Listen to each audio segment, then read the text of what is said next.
Magandang araw sa inyong lahat. So, nakasuits ako ngayon kasi kakatapos lang ng aking interview. So, kasi naghahanap ako ng trabaho. So, mayroon akong interview kanina, in-interview ako, kaya nakasuits tayo ngayon. Pero hindi yun yung topic natin sa ngayon. Ang topic natin sa ngayon ay sasagutin natin yung question ng isa nating commenter dito sa YouTube channel natin. Kasi ito yung comment niya, may tanong siya. So, ito yung tanong niya. Question lang po, may pinasahan ako ng requirement sa agency pa Japan dito sa Pinas. AutoCAD engineer ang position. I'm a civil engineer po and registered. May experience na ako sa ibang bansa, 1 year, which related naman sa tinapos. Ang trabaho nakuha ko dun, 2 years sa Pinas. Ano kaya sir possible na ibibigay na visa ni employer? Engineer visa po ba or trainee visa since wala pa akong JLPT? And then may tanong pa siya, anong level sir dapat ko umpisahan para makasabay po sa mga Hapon? Salamat.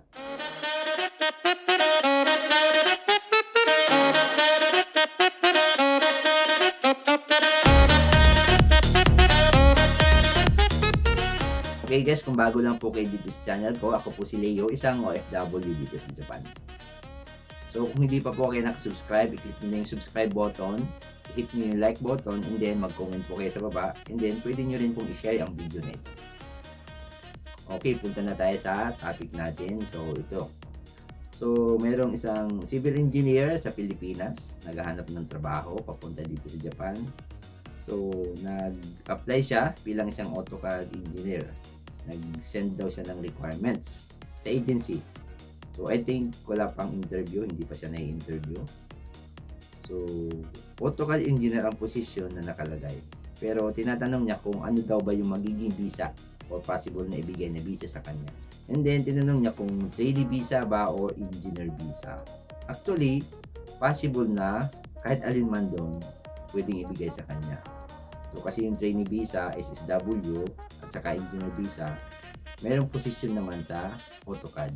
So mayroong mga AutoCAD operator na tinatawag. Tapos yung mga visa ay mayroong trainee visa, mayroong SSW visa. And then mayroon din namang engineer visa. Pero depende kasi yan sa offer ng company. Halimbawa trainee visa talaga yung ino-offer, tapos ang kailangan nila ay yung AutoCAD position, AutoCAD operator. Possible na trainee visa din yon. Pwedeng trainee visa, pwedeng engineer visa. So masasagot to ng employer mismo or ng yung recruitment agency kung saan man siya nag-apply.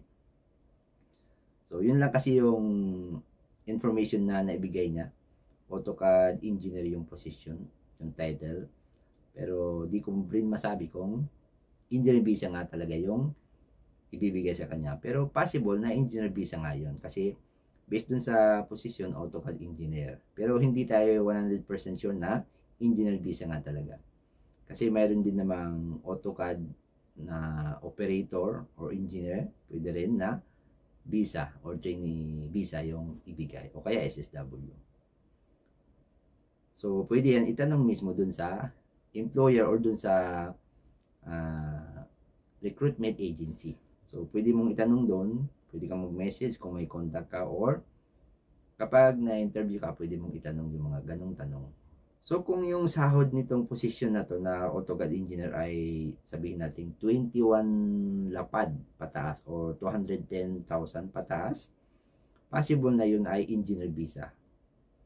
Pero kung yung sahod nito na ino-offer ay nasa mga 15,000 pababa, malamang ito ay trainee visa na position or TITP, under ng TITP. Pag SSW naman, pwede rin yung mga 19 lapad or 190,000 yen hanggang mga 20 or 200,000 yen.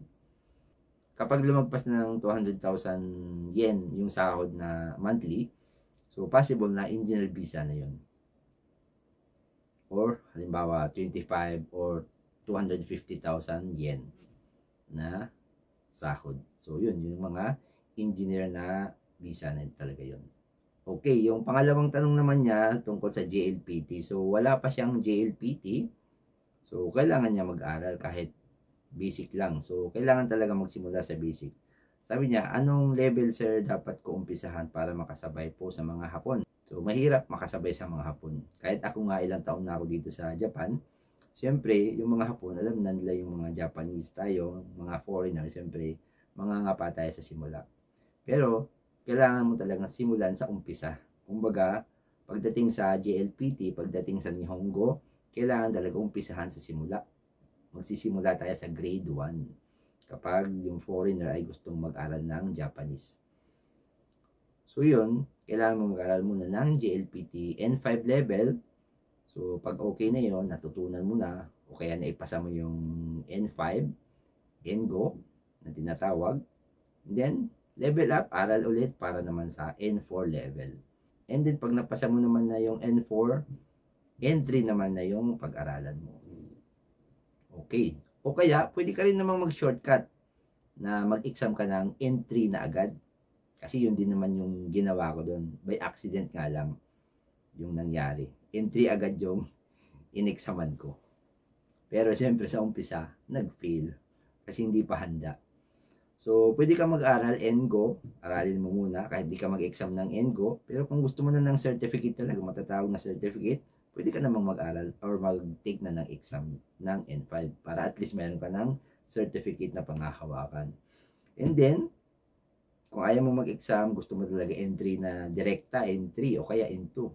Pwede kang mag-aral ng N5, aralin mo lahat ng libro ng N5, and then, aralin mo na rin yung N4. Pag natapos mo yung N5, aralin mo na rin yung N4.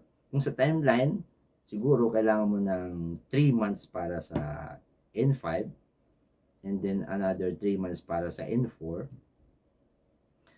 and then sa N3 naman, mga another 3 to 6 months siguro na pag-aaral. So, siguro abutin ka ng 1 taon ng pag-aaral para makapasa ka ng N3. Kung gusto mo, N3 na agad yung examan mo. Pwede rin naman yun. Pero pwede kang magsimula sa umpisa talaga. So, ganun. Umpisa, N5, N4, N3, N2, and kung gusto mo yung N1. So, mas maganda kung mas mataas, mas malaki yung sahod. Pag mas mataas yung level mo na Japanese, mas malaki yung sahod, mas marami yung opportunity na trabaho. Okay, so sana nasagot ko yung question ng isa nating commenter dito sa ating YouTube channel. Kayo guys, kung mayroon din po kayong mga question, pwede rin po kayong mag-comment, magtanong, or pwede rin kayong sumagot sa mga question, mag-reply kayo sa mga question ng mga nagko-comment sa YouTube channel natin. Okay guys, sana nasagot ko yung katanungan ng ating commenter na si Mr. Reyes. Salamat sa pag-comment, shout out sa iyo. And then, sa mga hindi pa nakasubscribe, subscribe na po. And then, i-hit nyo yung like button. And then, i-share nyo rin po ito. Okay guys, hanggang sa muli. Salamat sa panonood. Bye-bye. Thank you for watching.